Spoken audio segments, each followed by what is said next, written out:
وَالْآخِرَةُ خَيْرٌ وَأَبْقَى. Apapun waswas syaitan yang mengatakan orang beriman itu susah, itu bohong semuanya. Demi Allah orang beriman itu bahagia, tenang, bisa mendapatkan semua dunia. Allah janjikan, tidak mungkin salah. Kita melihat orang-orang yang tinggal di Timur Tengah, Allah berikan kekayaan. Banyak orang di Indonesia juga, orang di Asia Tenggara yang memang beriman sama Allah banyak. Saya berjalan dengan orang-orang yang pergi umroh, pergi haji, banyak orang mampu. Banyak orang mampu dan mereka hidup bahagia, bisa. Ya.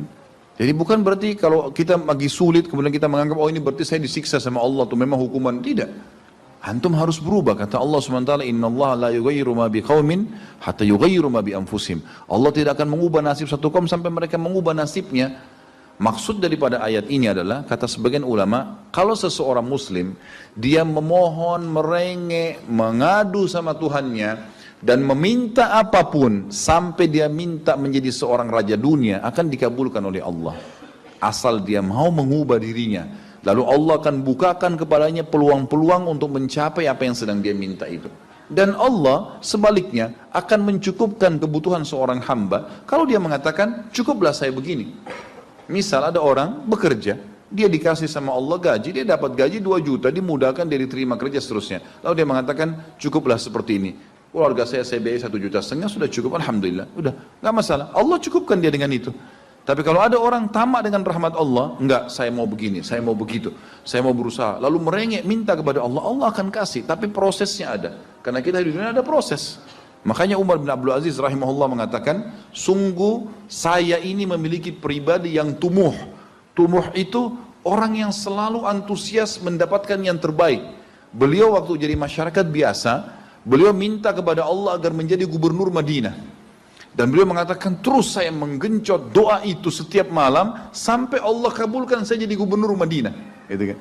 Kemudian setelah itu saya memiliki antusias yang lebih besar untuk menjadi khalifah. Dan terus saya berdoa sampai Allah nobatkan jadi khalifah. Padahal Umar bin Abdul Aziz tidak bisa jadi khalifah pada saat itu kalau sesuai dengan jalur keturunan.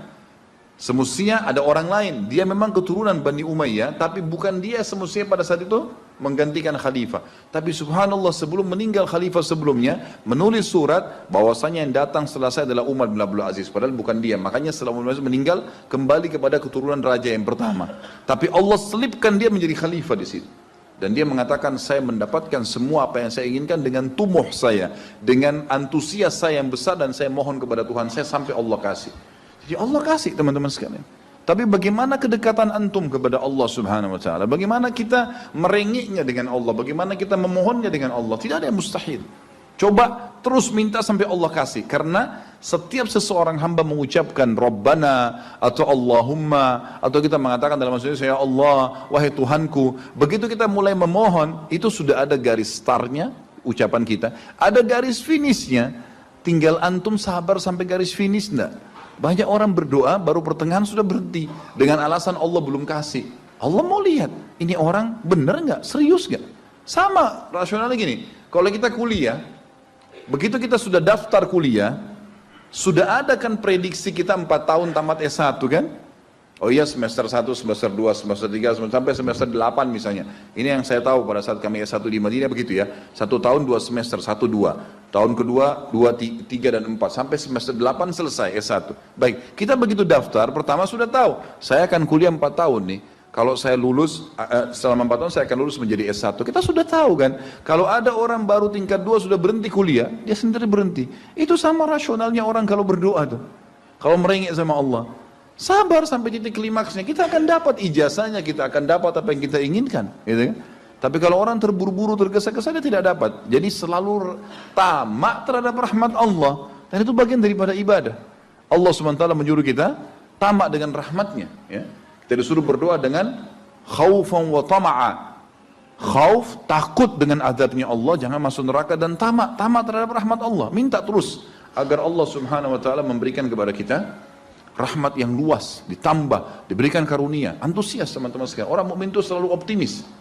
Tidak ada kata-kata pesimis, tidak ada kata-kata putus asa, nggak ada kata-kata dendam. Berlalu, Qaddarallah ma syaa fa'al. Allah sudah takdirkan dan sudah terjadi.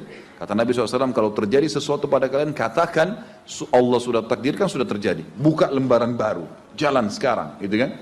Sampai kata Nabi SAW yang memotivasi kita, kalau di tangan seseorang di antara kalian sebuah bibit, dan dia tahu, bibit pohon, dan dia tahu besok kiamat, tetap dia tancapkan. Tetap dia tancapkan.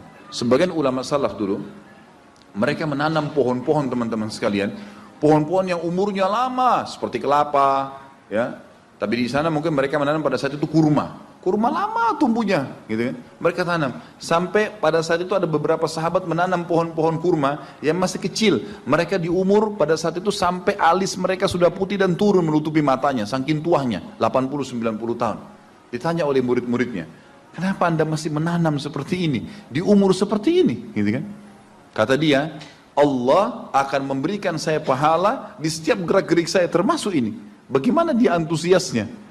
Artinya ada hadis Nabi yang mengatakan tidak ada seseorang yang menanamkan sebuah pohon kecuali kemudian ada burung yang hinggap di situ, atau manusia ya yang hinggap bernaung, atau mungkin hewan-hewan, ulat atau apa saja yang memakan daunnya atau buahnya, kecuali jadi pahala buat dia. Jadi selalu ada motivasi untuk menjadi orang yang terbaik, ya. Makanya juga dalam masalah surga begitu. Kata Nabi SAW, kalau kalian minta surga Firdaus, surga yang tertinggi. Jangan bilang amal saya nggak cukup, enggak. Tamak dengan rahmat Allah, minta yang terbaik teman-teman sekalian. Kita tidak akan berubah kecuali Allah tidak akan berubah kecuali kita berubah dulu. Kita yang mengubah menjadi lebih baik. Ya, ini poin yang harus digarisbawahi. Ini sebuah kaidah hidup, ya. Sehingga kita harus selalu optimis, dan begitulah keadaan orang-orang beriman.